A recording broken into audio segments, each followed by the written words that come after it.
Bonjour et bienvenue sur Radio Cessert, votre podcast quotidien sur l'actualité cyber du samedi 8 février 2025, épisode 185. Je suis Marc-Frédéric Gomez, en direct du Berry. Il est 2h45 du matin et j'enregistre cet épisode au coin du feu. J'espère que vous allez bien et que vous aussi vous profitez de ce week-end sous la couette. Au programme aujourd'hui, plus ou moins dans le désordre, je vous cache pas, j'ai eu la flemme. Nouvelle vulnérabilité exploitée ajoutée au catalogue de la CISA. Des correctifs de sécurité ont été publiés pour combler une vulnérabilité dans Windows OLE qui pourrait être exploitée pour exécuter un code malveillant. Une vulnérabilité critique impacte les serveurs NGIX sous la CVE 2025-23419. Mozilla corrige une faille critique sur la CVE 2025-1009. Un malware détecté sur l'Apple Store et sur Google Play par Kaspersky. Un guide essentiel publié sur la sécurité des réseaux par le NCSC, passionnant. Des agences de renseignement américaines offrent des primes de départ à leurs collaborateurs suite à l'arrivée de la nouvelle administration. Le Home Office britannique ordonne à Apple d'implémenter une backdoor. Bien entendu, tous les services utilisés pour cette revue d'actualité sont disponibles dans la description de l'épisode. Le blog Zero Patch a annoncé la publication de micro-patchs pour corriger la vulnérabilité CVE 2025-21298, une faille de corruption de mémoire dans Windows OLE. Cette vulnérabilité permet à un attaquant d'exécuter du code arbitraire en incitant un utilisateur à ouvrir un document Word malveillant ou un email piégé dans Outlook. Décidément, le problème réside dans la fonction uteolepress stm to content stm. Si vous n'avez pas tout compris, je vous recommande l'article, qui libère un objet de flux mais conserve un pointeur vers celui-ci, entraînant une utilisation après libération. Microsoft a bien entendu corrigé cette faille en remplaçant le pointeur libéré par une valeur nulle, et Zero Patch a implémenté une solution similaire dans ses micro-patchs. Ces correctifs sont disponibles pour plusieurs versions de Windows, y compris celles qui ne reçoivent plus de mise à jour de sécurité officielle. Allez lire l'article de Zero Patch, c'est surprenant, c'est une belle source, ça peut vous sauver la vie sur certains cas critiques. On apprend que le 7 février 2025, une vulnérabilité critique identifiée sous le nom de la CVE 2025-23419 a été signalée pour les serveurs NGIX. Cette faille survient lorsque plusieurs blocs de serveurs partagent la même adresse IP et le même port. Un attaquant peut exploiter la fonctionnalité de reprise de session, TLS, pour contourner l'authentification par certificat client, en initiant une session avec un bloc de serveur ne nécessitant pas d'authentification, puis en reprenant cette session avec un bloc exigeant une authentification. L'attaquant peut accéder sans fournir de certificat valide.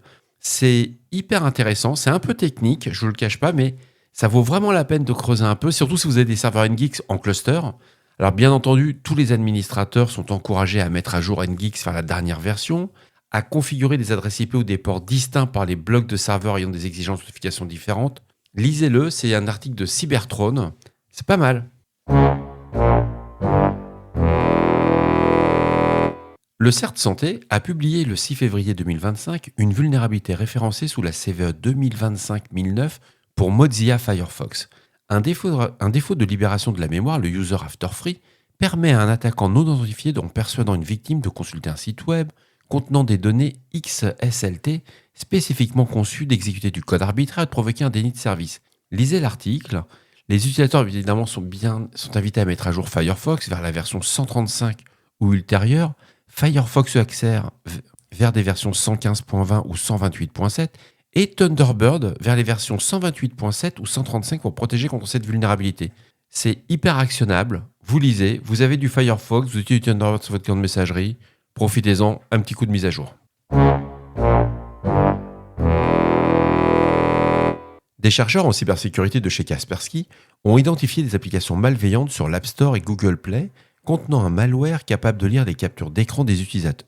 Ce malware, nommé Spark4, utilise la technologie OCR pour extraire du texte à partir des images, ciblant notamment les mots de passe et phrases de récupération des portefeuilles de crypto-monnaies. Les applications incluent WeThink, AnyGPT ou ComCom.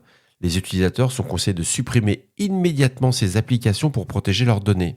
Donc AnyGPT pour les fous furieux de l'IA. Defense One rapporte que le 5 février 2025, des agences telles que la Defense Intelligence Agency, la DIA, la National Geospatial Intelligence Agency, la NGA, et l'Office of the Director of the National Intelligence, l'ODNI, et ainsi que la CIA, offrent des incitations financières à leurs employés pour qu'ils démissionnent volontairement.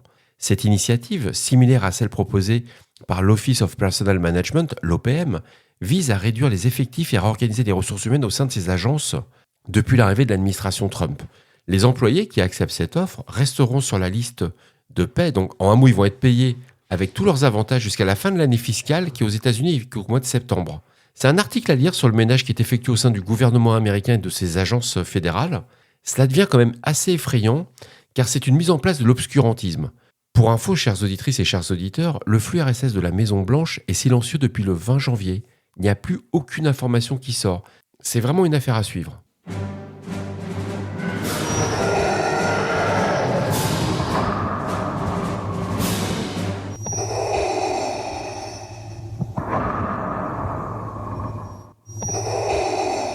Continuons cette revue d'actualité avec le gouvernement britannique. Ils sont bien partis. On voit bien que les Américains et les Britanniques sont quand même c'est un peu des fous furieux quelque part.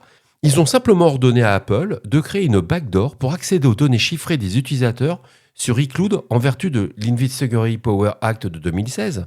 C'est une directive émise en janvier 2025 qui permet aux autorités d'accéder aux sauvegardes chiffrées des utilisateurs sans leur consentement. Extraordinaire.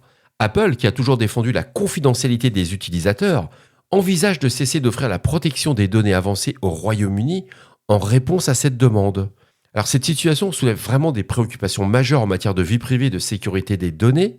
Une chance que c'est le week-end. Et enfin, pour finir, la CISA ajoute une nouvelle vulnérabilité exploitée à son catalogue, le KEV, la CVE 2025-994, qui affecte Trumbull CityWorks à son catalogue des vulnérabilités exploitées connues. Cette faille de désérialisation non sécurisée permet aux attaquants d'injecter du code arbitraire sur des systèmes vulnérables. La CISA recommande aux organisations concernées d'appliquer immédiatement les correctifs de l'éditeur et de surveiller toute cette activité suspecte sur les systèmes.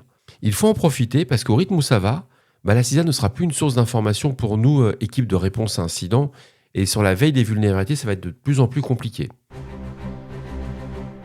Et voilà, cet épisode de Radio Cessor du samedi 8 février 2025 touche à sa fin. J'espère qu'il vous a plu, qu'il vous a apporté des informations utiles. N'oubliez pas, si vous avez des questions ou des suggestions de sujets que vous souhaitez voir abordés dans les prochaines émissions, ne soyez pas timide. Laissez-moi un message sur le répondeur de Radio Cessirt au 07 68 72 20 09. Je suis là pour vous. Prenez soin de vous. À demain pour un nouvel épisode. Je ne sais pas à quelle heure il sortira parce qu'aujourd'hui je retourne à l'hôpital et je ne sais pas comment je vais ressortir. Donc je vais quand même essayer de le publier pour demain. En théorie, je devrais pouvoir encore parler. On verra bien. Au revoir.